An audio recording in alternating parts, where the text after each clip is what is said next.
E voltamos com o Canal Livre, que esta noite recebe o ex-presidente da República, Fernando Henrique Cardoso. Presidente, os ventos internacionais, neste momento, sopram a favor do Brasil? Não, sopraram durante muito tempo. Agora não, por quê? Porque a China, que foi uma grande alavanca para o nosso crescimento por causa do seu crescimento, necessidade de comida e de matérias-primas, ajudou muito. O Brasil e a América Latina toda, muito bem. Mas a China agora está tendo que mudar o seu modelo também. Vai ter que aumentar o consumo interno, vai consumir talvez menos minério, isso vai provavelmente diminuir o valor dessas mercadorias, etc, etc. Por outro lado, nós tínhamos uma abundância de dólar no mundo, temos ainda abundância de dólar no mundo. Bom, esses dólares não foram canalizados adequadamente para o investimento aqui, porque o Brasil teve uma política restritiva. Né, com medo de fazer concessões. Agora está fazendo. Muda de nome e tal, porque não quer dizer que estão privatizando. Né? Mas levarão tempo e arrebentaram as agências reguladoras. Então fica uma privatização mais discutível, com mais discricionalidade, etc, etc. Mas, enfim, o fato é que os dólares, que eram abundantes, são ainda, os Estados Unidos inundaram o mundo de dólar para resolver a crise deles lá, dos bancos deles. Agora, é o contrário. Os Estados Unidos estão saindo da crise. Eles vão ter que puxar a alavanca dos juros. Isso vai criar problema aqui. A tendência à desvalorização do real é verdadeira. O real desvalorizou muito nesses últimos dias e desconcertadamente. Isso arrebenta muitas empresas e pessoas. Né? E o governo pensa que vai segurar isso com intervenções do Banco Central. Não adianta, porque a tendência é mais global. Então, o vento geral... a repercussão na inflação. Vai incidir sobre a inflação, vai aumentar a inflação, porque boa parte que se produz aqui é importado, mesmo quando é produzido aqui, é uma parte produzida aqui. A estabilidade da moeda é fundamental nesse mundo. Claro. Né? E houve aqui uma certa hesitação nisso, política. O Banco Central custou a poder atuar, dá a impressão que tudo é controlado. Então, os capitais ficaram um pouco receosos. Veja o que aconteceu essa semana. Grandes empresas brasileiras que iam lançar ações e tal, recolheram porque tinham medo da desvalorização, de não realizar seus objetivos. Quem está lá fora, olha e diz, será que eu vou investir aí? Né? A Copa ia ser uma oportunidade, né? Mas agora ficou um pouco prejudicada, o pessoal lá fora fica assustado. Então, os ventos internacionais não estão. E o que está acontecendo lá fora, a Europa continua em crise, com muitas dificuldades, não vamos entrar nisso, que é um capítulo à parte. Né? O lado perigoso do mundo está na questão lá do Meio Oriente, Líbano, não sei o que lá, Israel, Síria, e depois Paquistão, tudo bem. Isso não vem diretamente aqui para nós. Mas o lado que está ressurgindo do mundo são os Estados Unidos. Né? Isso vai beneficiar o México, que perdeu muito no momento anterior, mas agora tem uma ligação umbilical.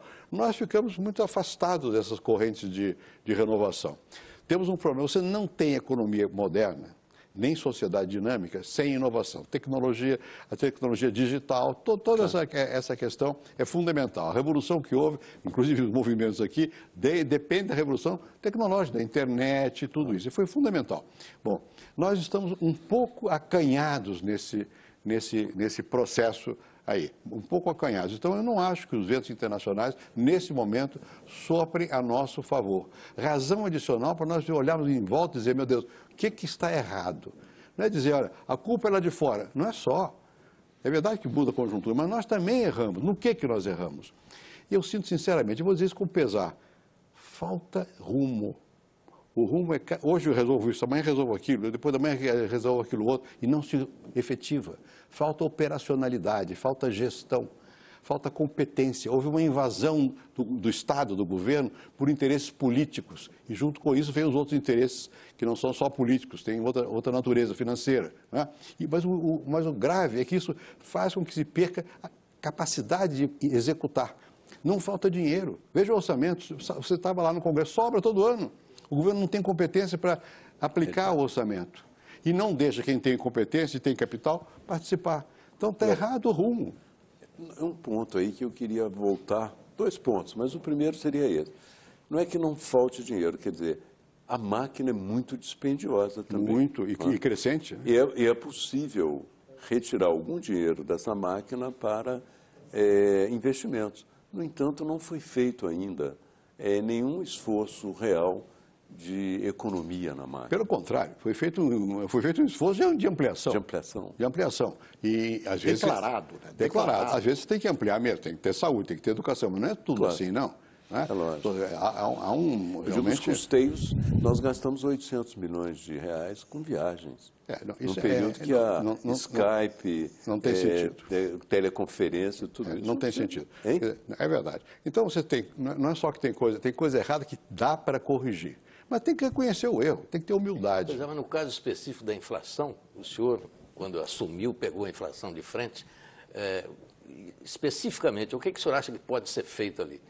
Aqui? Além do A questão da inflação corte nossa de agora, despesas e tal. agora imediata é fiscal. Porque isso aí é fiscal. É fiscal. Agora imediata é fiscal. Cortar E as pessoas gastos. quando começam a olhar as contas do Brasil, vão ver, olha, vai ter problema mais adiante.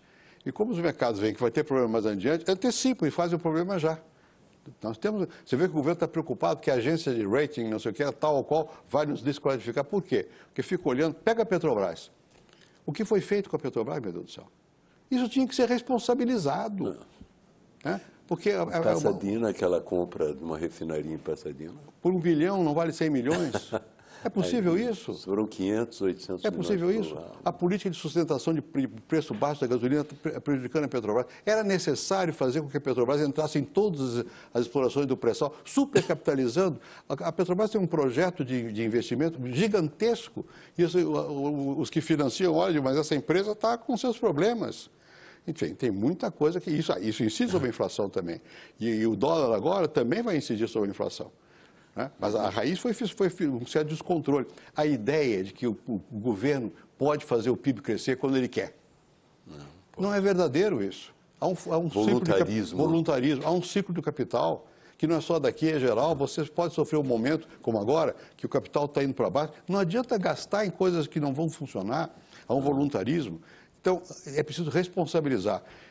Claro que na rua a discussão é outra, é do cotidiano, mas quem está discutindo não só o cotidiano, mas o país, tem que dizer, olha, o governo está errando e não está ouvindo.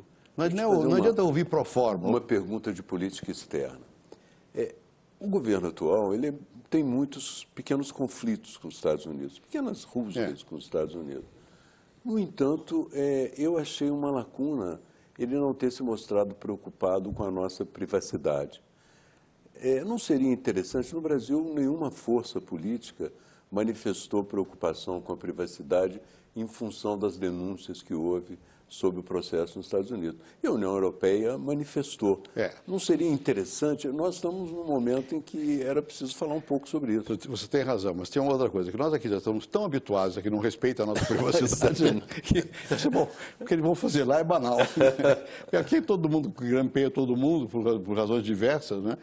E pior, solta o que foi grampeado parcimoniosamente, dependendo dos interesses, né? Então, isso é muito importante também, quer dizer, a confiança que o cidadão tem na sua liberdade, que é pequena aqui, é pequena. Você pode ser, sem saber, pode ser manipulado, usado, enfim, você tem razão. Presidente, a educação no Brasil está tendo as suas necessidades atendidas? Nós estamos encaminhando bem a educação dos nossos jovens? Vamos falar com franqueza. Primeiro eu ouvi a presidente dizer que precisa dar todo o dinheiro do pré-sal para a educação. Tá bem, não sei quanto é esse dinheiro. Também não sei se é isso. Nem quando virá. Nem quando será. Não é só dinheiro. É dinheiro também, mas não é só dinheiro. Eu não sou educador, mas acho que há certas coisas. O problema central nosso é o que se ensina, é o conteúdo da educação. Porque nós estamos muitas vezes ensinando aquilo que as pessoas não querem aprender. E ficam na escola pouco tempo, querem se livrar da escola rapidamente e não encontram na escola correspondência aos seus anseios. Uma coisa que me chocou muito, o número de matrículas do curso superior aumentou muito, mas de formação não. Os que terminam o curso param no meio. Param no meio. Mas se você compara com o meu período para agora, aumentou o número de matriculados, mas não dos que têm de formação. Porque as pessoas se desinteressam. Não é em tudo. Nós temos áreas de excelência, sempre tivemos e continuamos tendo. Mas há um pouco disso. Por outro lado, eu sei que há esforço nos estados, especialmente, em São Paulo, há em Minas, há no Paraná, há no Rio de Janeiro, há em Brasília, de estender a escolaridade, que a criança fique na escola mais tempo, porque na escola fundamental não pode ficar só 4 horas. Mas também para fazer o quê? Tem que treinar o Se professor. a gente compara o resultado dos estudantes brasileiros com... É muito ruim. É uma tragédia. É muito ruim. Agora, esse é um problema que vem desde... É antigo, mas o fato de ser antigo não implica que não se possa fazer. E, aliás, eu vou dizer, há uma mobilização grande na sociedade brasileira, da sociedade civil, todos pela educação. É um slogan. Claro. Né?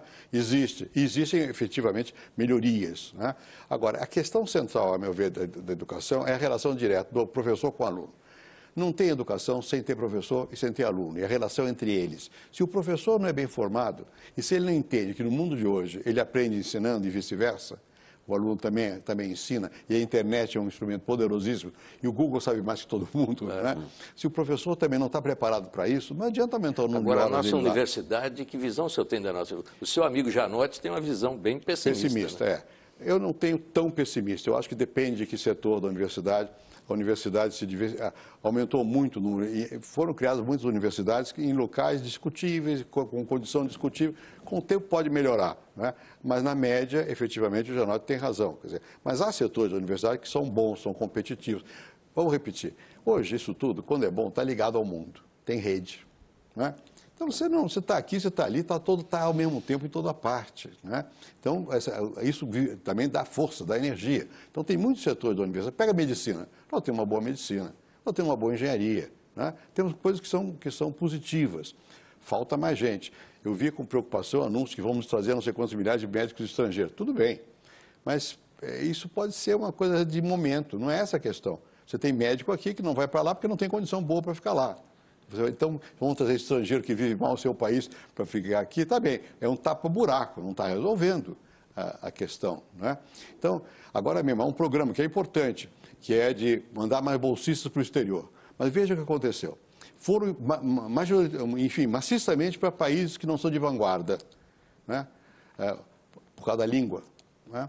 E não adianta você mandar se o sujeito não tem treinamento. Você não pode passar. No Brasil havia há 2 anos 8.500 bolsistas nos Estados Unidos. Você vai dizer, vamos ter daqui a 5 anos 50 mil, 100 mil. Não vai ter, não pode ter. É megalomania, é plano. Vamos fazer um plano nacional que vai resolver tudo. Não vai resolver, porque nós não temos preparo para isso. Mas há setores que estão se preparando. Até mesmo a universidade privada, que no passado era de baixa qualidade, hoje tem boas.